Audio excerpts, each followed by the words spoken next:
Crazy potato. It has no name, it's just called crazy potato.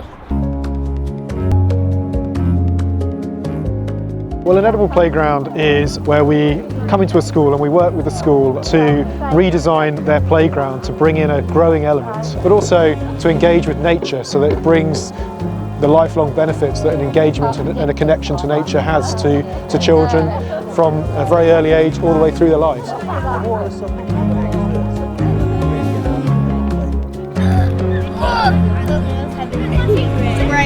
Greg. Meet Mr. Greg. I'm Greg. He's from a book called Garden Kids. So I decided to make it. Yeah, we're growing lettuce, cabbage, because next time we get to eat all of it. The edible playground, it's like an extension of our classroom, just to see the children developing and embedding those skills in action is very, very worthwhile.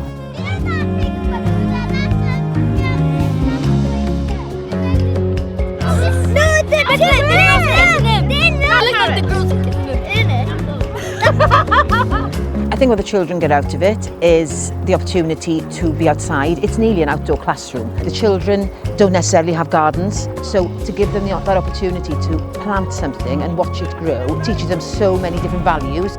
It's teaching them new skills, it's teaching them life skills as well, and it's teaching them to work collaboratively as part of a team. And the children have thoroughly enjoyed coming out and planting those seeds and learning about how to look after those seeds and respecting the environment.